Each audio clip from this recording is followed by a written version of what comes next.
मैं प्रभु का धन्यवाद देता हूँ इस संध्या समय के लिए। एक बार फिर आप नौजवान भाई बहनों के साथ सर्वशक्तिमान परमेश्वर के चरणों में आने का प्रभु ने एक और मौका हमें दिया। आइए हम अपने सिरों को झुकाएं, आंखों को बंद करें और प्रार्थना करें। हमारे अनुग्रहकारी दयालु पिता, हम आपका धन्यवाद देते हैं इस संध्या समय के लिए। बाप, आपके पवित्र वचन के सामने हम आते हैं। प्रभु, पिछले दिनों में दाऊद किस प्रकार जब आपका सजा इसराइल पर जब गिर रहा है, अपने आप को नम्र कर कर आपके चरणों में आकर अपनी गलती का स्वीकार कर रहा है। प्रभु, उस विषय से आपने हमें कितनी बातें सिखाई। प्रभु, आज भी जब हम उस विषय को आगे मनन करते हैं, प्रभु विनती करते हैं हमारी समझ को खोलें, ताकि वचन के गहराइयों को हम समझ सके। बाप, आपके स्वभाव को पहचाने, ताकि भय और भक्ति के साथ प्रभु आपकी इच्छा के अनुसार हम चलकर आपके नाम के महिमा का कारण बन सके। आपकी आशीष मांगते हैं, यीशु मसीह के मधुर नाम से मांगते हैं, आमीन। मैं प्रभु का धन्यवाद देता हूँ इस समय के लिए। पिछले कई दिनों से हम लोग दाऊद के जीवन का विषय हम सीखते जा रहे हैं। अब आखिरी क्षणों में हम आ गए हैं और हमने पिछले सप्ताह देखा कैसे दाऊद अपनी गलती का एहसास करते हुए कैसे पश्चाताप कर रहा है, कैसे प्रार्थना करता है। और हमने सीखा कि अगर परमेश्वर ने हमारी प्रार्थनाओं को स्वीकार करना है तो उसका मापदंड या उसकी शर्तें क्या क्या है। पिछला सेशन आप लोगों ने अगर किसी ने नहीं सुना है तो मैं विनती करूंगा कि आप पिछला सेशन सुने, ताकि एक एक सेशन दूसरे सेशन से जुड़ा हुआ है। तो आज हम उसी विषय को, कैसे दाऊद पश्चाताप कर रहा है, उसी विषय को हम आगे ध्यान देंगे। दूसरा सामुएल उसका 24वां अध्याय हम अध्ययन कर रहे हैं। आज उसका 18 और 19 हम पढ़े। दूसरा सामुएल 24 का 18 और 19, सेकेंड सैमुएल 24, 18 एंड 19। उसी दिन गाद ने दाऊद के पास आकर उससे कहा, जाकर अरोना यबूसी के कलिहान में यहोवा की एक वेदी बनवा। अतः दाऊद यहोवा की आज्ञा के अनुसार गाद का वो वचन मानकर वहां गया।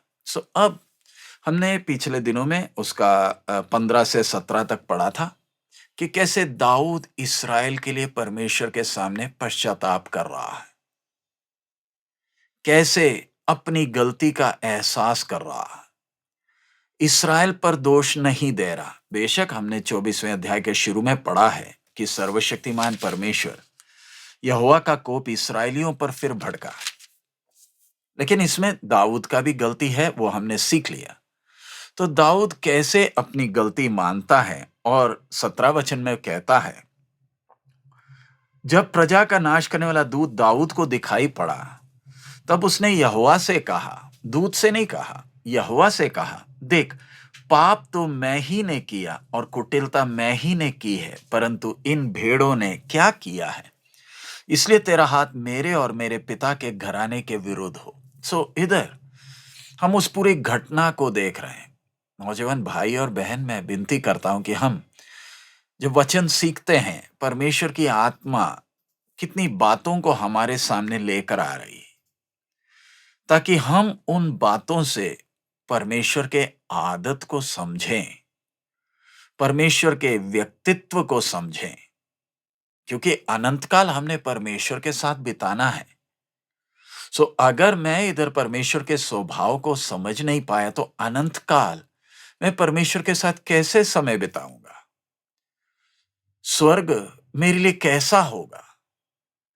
इधर हम इसके साथ साथ हम पढ़ें पहला इतिहास 21 का 14। पहला इतिहास 21 का 14। तब यहोवा ने इसराइल में मरी फैलाई और इसराइल में 70,000 पुरुष मर मिटे। 15 भी पढ़ रहा हूं। फिर परमेश्वर ने एक दूत यरूशलेम को भी उसका नाश करने को भेजा, और वह नाश करने ही पर था कि यहोवा दुख देने से खेदित हुआ और नाश करने वाले दूत से कहा, बस कर, अब अपना हाथ खींच ले। उस समय यहोवा का दूत यबूसी अर्नोन के कलिहान के पास खड़ा था।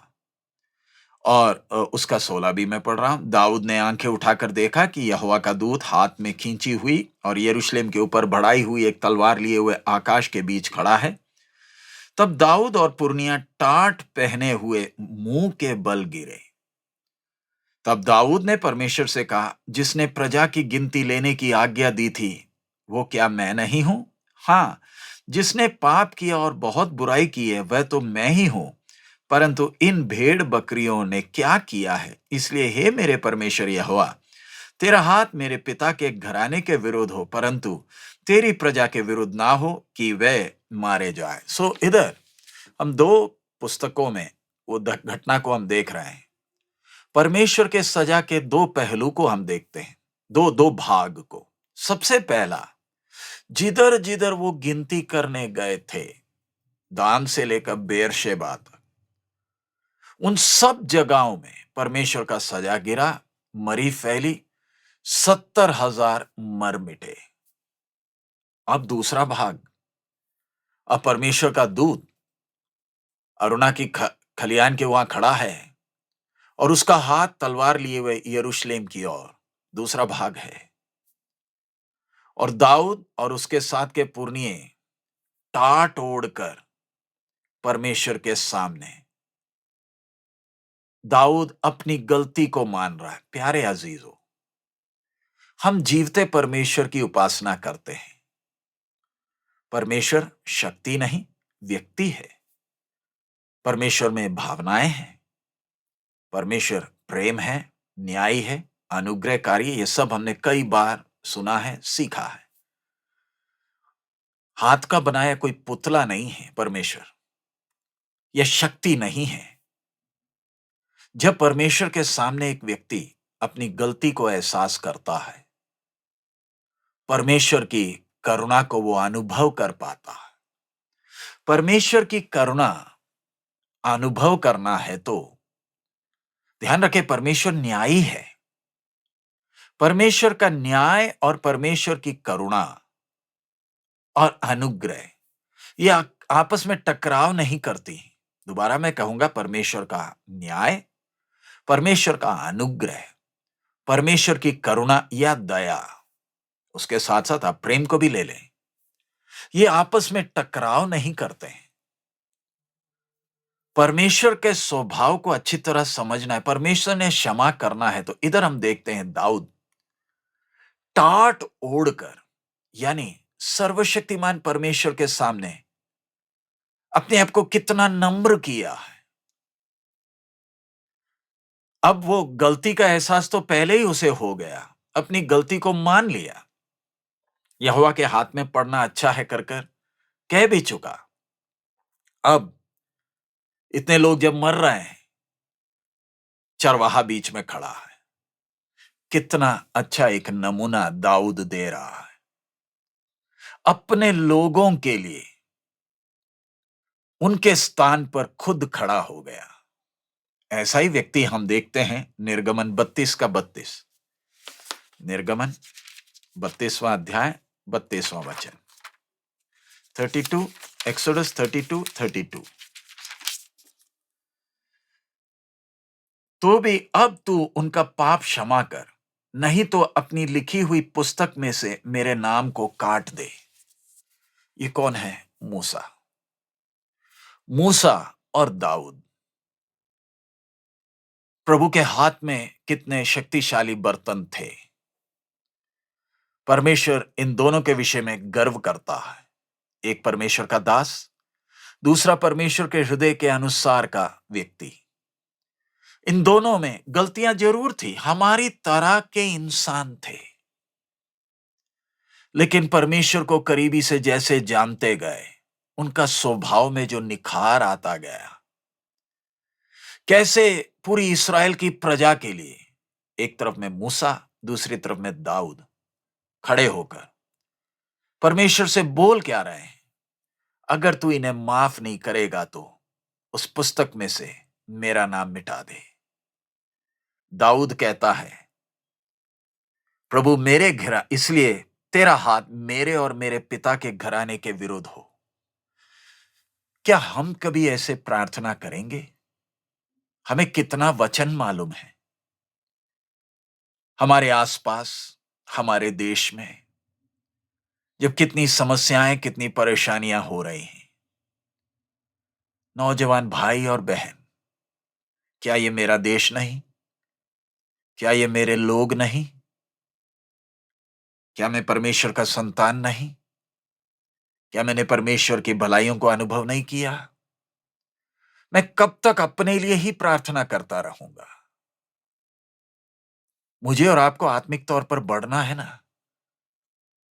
मेरे वचन में, परमेश्वर की व्यवस्था में है ना, अपने पड़ोसी को अपने जैसे प्रेम करना।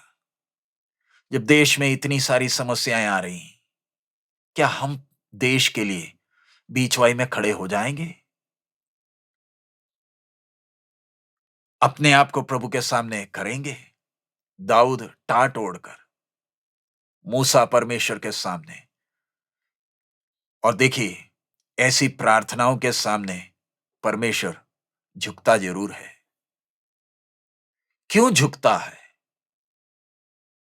क्योंकि ये व्यक्तियों में परमेश्वर का स्वभाव दिखता है।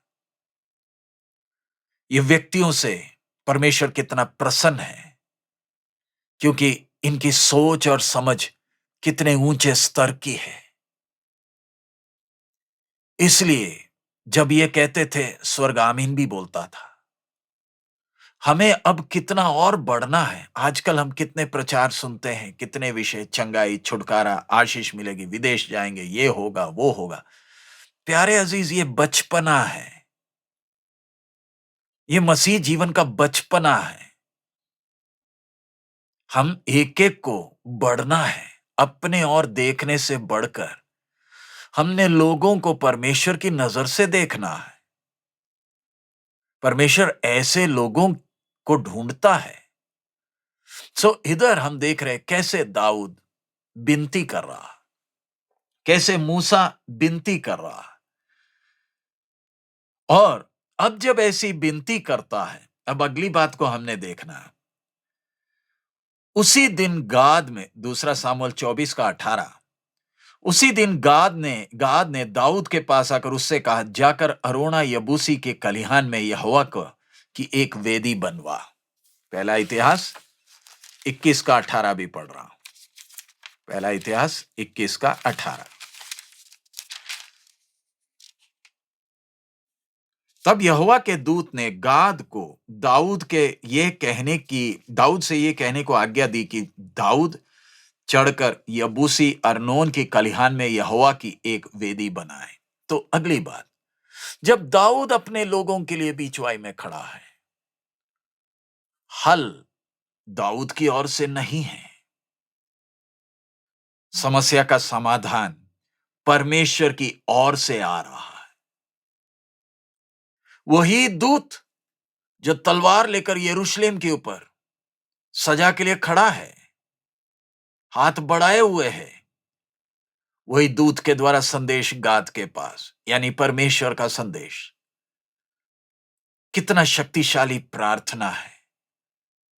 प्यारे अजीजों, अगर मैं परमेश्वर की इच्छा के अनुसार प्रार्थना करने लगूं, मेरी प्रार्थना में कितना अधिकार होगा। आज बहुत से लोग प्रार्थना करने को चिल्लाते हैं, शोर मचाते हैं। प्यारे अजीज, परमेश्वर से बात करने के लिए हल्ला करने की जरूरत नहीं। लेकिन जब परमेश्वर के स्वभाव को समझकर, परमेश्वर की इच्छा के अनुसार जब हम प्रार्थना करने लगते हैं, तब वो प्रार्थना में कितना अधिकार होता है, कितना सामर्थ होता है। हमने उस बात को समझना है। अब समाधान परमेश्वर की ओर से आ रहा, और वो समाधान क्या है? किधर जाना है? जाकर अरोना यबूसी के कलिहान में यहोवा की एक वेदी बना। अब उस कलिहान में जाकर वेदी बनाना है। बैठकर प्रार्थना करने से हल नहीं होगा। ये न्याय खत्म होना है तो वेदी बनाना अति आवश्यक है। अब वेदी बनाना आवश्यक क्यों है? ध्यान रखें, जैसे पहले कहा, परमेश्वर का न्याय, परमेश्वर का दया। परमेश्वर अपना न्याय करने में भी प्रसन्न है, उसी समय परमेश्वर दया करने में भी प्रसन्न रखता है। परमेश्वर का स्वभाव। लेकिन परमेश्वर का न्याय और दया में कभी टकराव नहीं होता। परमेश्वर ने दया करनी है तो परमेश्वर का न्याय भी पूरा होना है। इस बात को अच्छी तरह ध्यान रखें। अपने न्याय को हटाकर दया नहीं करेगा। न्याय पूरा होना है, तभी परमेश्वर की दया भी पूरी हो पाएगी। इस बात को हम हर विश्वासी ने समझना है। पढ़िएगा रोमी 5:21, रोमियों की पत्री 5वां अध्याय, उसका 21वां वचन। मैं विश्वास करता हूं आप लोग भी अपना बाइबल खोल रहे हैं। 5:21, कि जैसा पाप ने मृत्यु फैलाते हुए राज्य किया, वैसे ही हमारे प्रभु यीशु मसीह के द्वारा अनुग्रह भी अनंत जीवन के लिए धर्मी ठहराते हुए राज्य करे। अभी तो दोबारा पढ़ रहा हूं, कि जैसे पाप ने मृत्यु फैलाते हुए राज्य किया, वैसे ही हमारे प्रभु यीशु मसीह के द्वारा अनुग्रह भी अनंत जीवन के लिए धर्मी ठहराते हुए राज्य करे। इधर दया और अनुग्रह दोनों दो है, पहले कई बार सिखाया, इसलिए मैं उसमें नहीं जा रहा। परमेश्वर की अनुग्रह हम पर होने के कारण प्रभु दया कर पाता है। परमेश्वर का अनुग्रह हम पर कैसे? क्रूस के ऊपर जो परमेश्वर ने कीमत चुकाई, उसी के कारण हम पर अनुग्रह परमेश्वर का है। और न्याय पूरा क्रूस पर होने के कारण परमेश्वर आज हम पर दया करता है। परमेश्वर का दया, परमेश्वर का अनुग्रह मेरे जीवन में अनुभव करना है तो ध्यान देखें, क्रूस के ऊपर परमेश्वर ने अपना न्याय भी पूरा किया। आगे पढ़िए, लेवी 17:11, लेवी 17वां अध्याय, उसका 11 वचन। लेविटिकस 17:11, क्योंकि शरीर का प्राण लहू में रहता है, और उसको मैंने तुम लोगों को वेदी पर चढ़ाने के लिए दिया है कि तुम्हारे प्राणों के लिए प्रायश्चित किया जाए, क्योंकि प्राण के कारण लहू ही से प्रायश्चित होता है।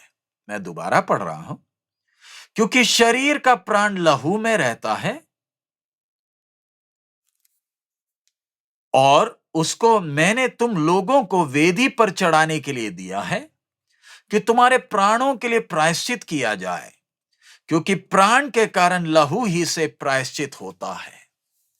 प्रायश्चित होना है तो प्राण के लिए लहू जरूरी है। वेदी क्यों बनाना?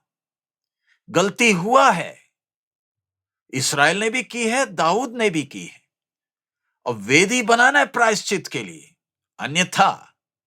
अन्यथा वो दाऊद, वो स्वर्गदूत का बड़ा हुआ हाथ जिसमें वो तलवार है, अब यरूशलेम के ऊपर गिरेगा। प्रायश्चित के तौर पर अब वेदी बनाने को दाऊद को कहा गया है, और वो भी किधर जाना है? अरुणा के कलिहान में। एक और आयत हम पढ़ें, यशायाह 12:1, यशायाह 12:1। उस दिन तू कहेगा, हे यहोवा, मैं तेरा धन्यवाद करता हूं, क्योंकि यद्यपि तू मुझ पर क्रोधित हुआ था, परंतु अब तेरा क्रोध शांत हुआ और तूने मुझे शांति दी है। दोबारा पढ़ रहा हूं, उस दिन तू कहेगा, हे यहोवा, मैं तेरा धन्यवाद करता हूं, क्योंकि यद्यपि तू मुझ पर क्रोधित हुआ था, परंतु अब तेरा क्रोध शांत हुआ और तूने मुझे शांति दी है। यानी सर्वशक्तिमान परमेश्वर जब हमारे ऊपर अनुग्रह करता है, जब प्रभु की दया को हम या करुणा को हम अनुभव करते हैं, हम एक एक का फर्ज बनता है परमेश्वर को धन्यवाद देना है, प्रभु को धन्यवाद देना है। इधर प्रायश्चित के लिए वेदी बनाना है, बलि चढ़ाना है, न्याय तब जाकर पूरा होगा। और अब किधर जाना है? हमने पढ़ा उसका दूसरा, पहला इतिहास 21 का 18 में दोबारा पढ़ रहा हूं। जाना किधर है? तब यहोवा के दूत ने गाद वो नबी को दाऊद के पास यह कहने की आज्ञा दी कि दाऊद चढ़कर यबूसी अर्नोन के खलिहान में यहोवा की एक वेदी बनाए। गाद के इस वचन के अनुसार जो उसने यहोवा के नाम से कहा था, दाऊद चढ़ गया। मैं इसके साथ साथ दूसरा सामुएल 24 भी हम पढ़ रहे हैं, 18 में 24 का 18, जाकर अरोना नाम यबूसी के खलिहान में यहोवा की एक वेदी बनवा। इधर हम लोग जो पढ़ रहे हैं, एक जगह में अरुणा लिखा है, दूसरा में अर्नोन, व्यक्ति वही है। ये एक यबूसी है, उसके खलिहान में जाकर वेदी बनाना, कहीं और नहीं। क्यों इस यबूसी के खलिहान में जाकर वेदी उधर क्यों बनाना? इसके कई बातें आप जरा रुककर समझे। पहली बात, आपने देखा वो स्वर्गदूत जो था वो यरूशलेम के अंदर नहीं, बाहर खड़े होकर हाथ को यरूशलेम की ओर बढ़ाया है, और अरुणा के खलिहान के वहां खड़ा है, अरुणा के खलिहान के उधर खड़ा है। उसके लिए हम उसका 20वां अध्याय पढ़ें, पहला इतिहास 21 का 20। तब अरुणा ने पीछे फिर के दूत को देखा तो उसके चारों बेटों जो उसके संग थे छिप गए। ओरनान उस समय गेहूं दाव रहा था। ओरनान उस समय गेहूं दाब रहा था। और ओरनान या अरुणा पीछे मुड़कर जब देखा, क्या देखा है? उसने उस दूत को देखा। दूत दिखा है, दाऊद को भी दिखा, अरुणा को भी दिखा, और अपनी खलिहान में वो क्या कर रहा था? गेहूं दाव रहा था, मेहनत काम कर रहा था। चार बेटे समेत छिप गए, डर गए। इतना भयानक है वो दृश्य। दाऊद को कहा गया उधर ही जाना है। क्यों उस जगह में? ये खलिहान यरूशलेम के बाहर, नंबर 1 यबूसी है, ये इस्राएली नहीं है। उससे परमेश्वर की आत्मा क्या दिखा रही है? अन्य जाति और यहूदी दोनों के लिए प्रायश्चित। छाया देखिए, प्रभु यीशु मसीह सिर्फ यहूदी के लिए नहीं, सारी दुनिया के लिए अपने आप को प्रायश्चित होकर दिया, अपने आप को प्रायश्चित होकर दिया। अब हम आगे जब देखते हैं, दूसरा इतिहास 3 का 1, दूसरा इतिहास 3 अध्याय उसका पहला वचन पढ़ रहे हैं। तब सुलेमान ने यरूशलेम में मोरिया नामक पहाड़ पर उसी स्थान में यहोवा का भवन बनाना आरंभ किया, जिसे उसके पिता दाऊद ने दर्शन पाकर यबूसी अर्नोन के खलिहान में तैयार किया था। अब यह आयत भी आप जोड़िए। अर्नोन का खलिहान वो जगह है जिधर कुछ अरसों पहले इस्राएल का पिता, विश्वासियों का बाप अब्राहम परमेश्वर की आज्ञा को मानकर अपने बेटे इसहाक को बलि चढ़ाने के लिए लाया था। ये वही जगह है मोरिया, वही मोरिया जिधर, ध्यान से सुनिए, अब्राहम ने इसहाक को बलि करने के लिए वेदी बनाकर छुरी हाथ में उठाया था, उसी जगह में परमेश्वर का दूत तलवार यरूशलेम के ऊपर बढ़ाए हुए खड़ा है। अब दो व्यक्तियों को देखें, इतिहास है सामने। अब्राहम आज्ञा मानकर मोरिया में आया।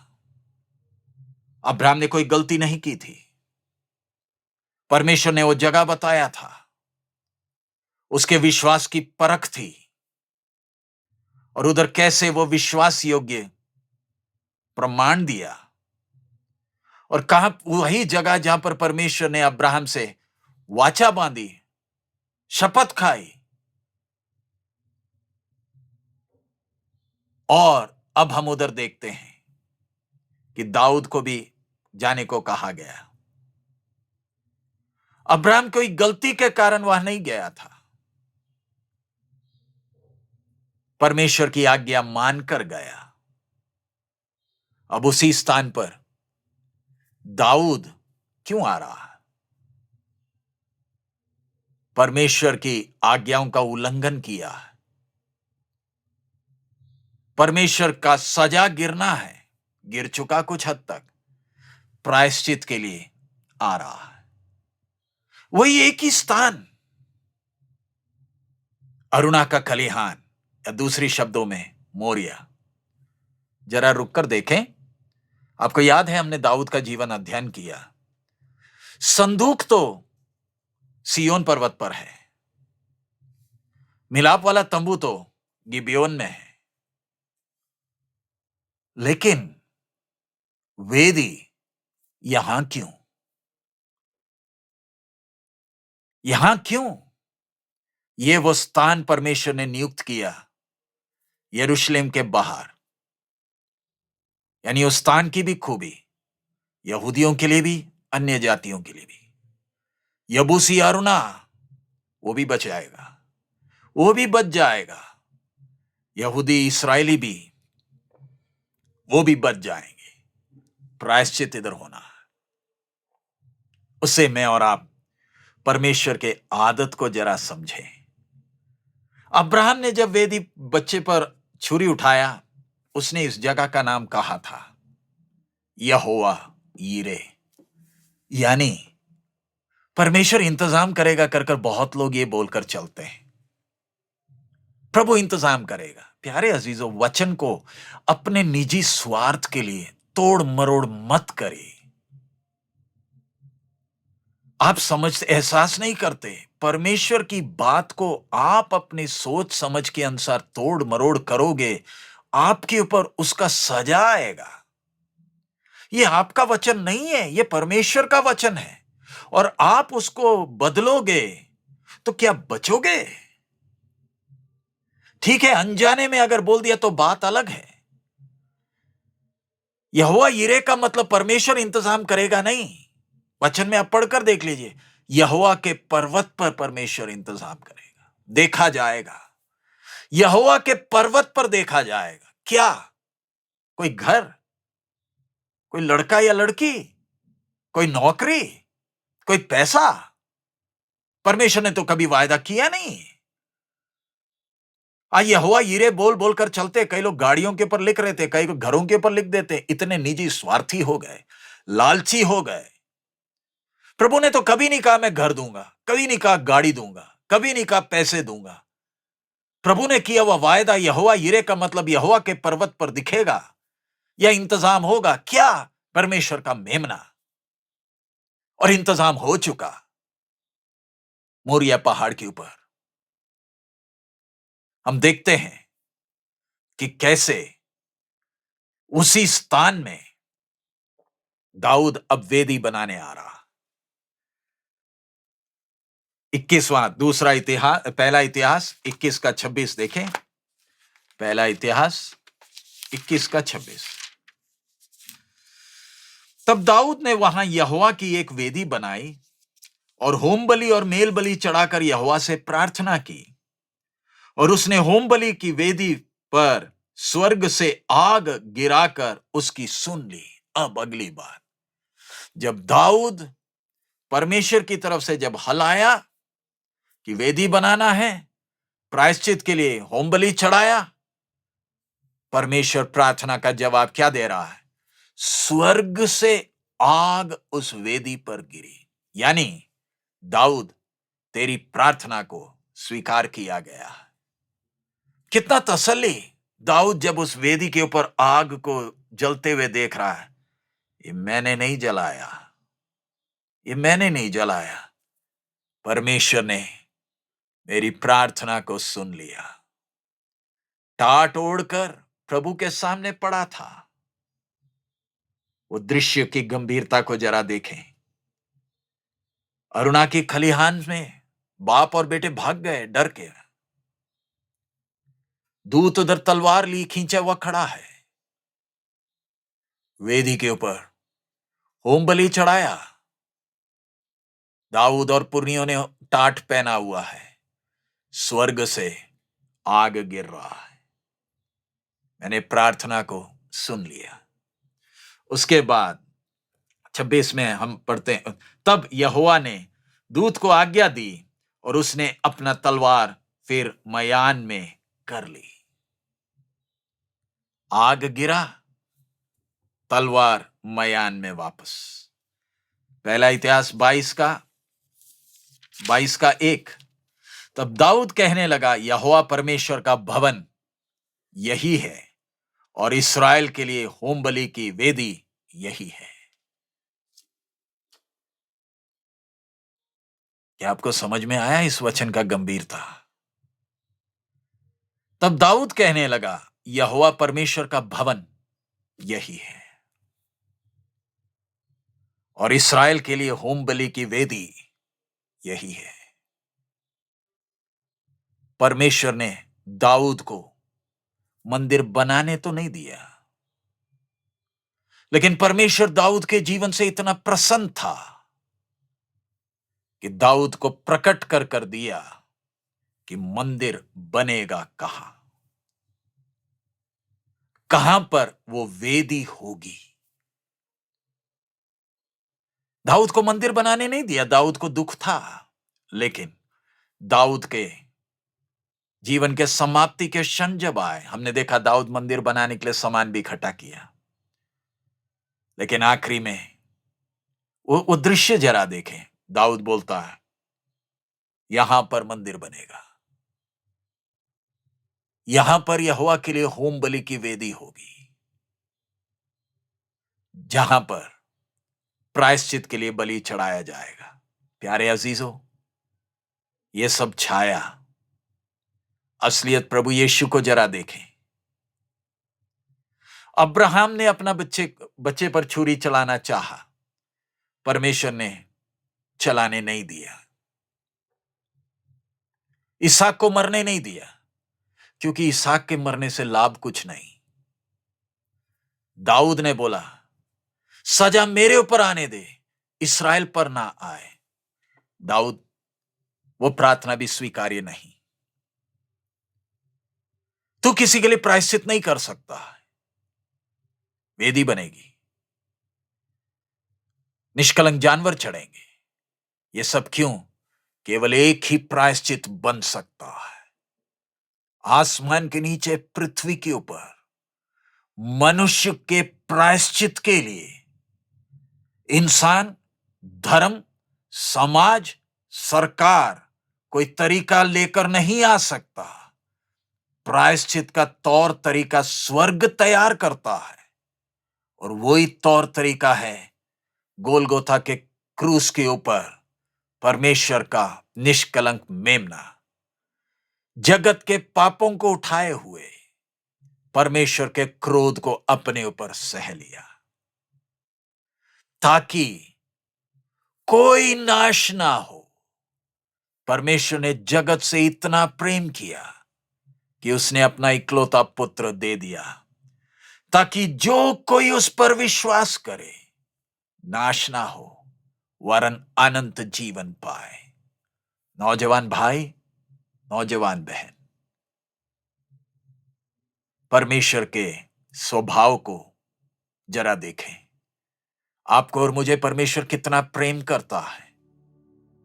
गलतियां होती हैं, पाप हुए, लेकिन हमारे लिए प्रभु यीशु ने क्रूस पर कीमत दिया ताकि हम आगे को पाप में जीवन ना बिताएं। स्वर्ग का न्याय पूरा हुआ। आज जब हमसे हमारे जीवन में बातें होती हैं, प्रभु के सामने बैठकर जब रोते हैं, हम पर प्रभु का अनुग्रह होता कैसे है, हम पर परमेश्वर करुणा करता कैसे है। उस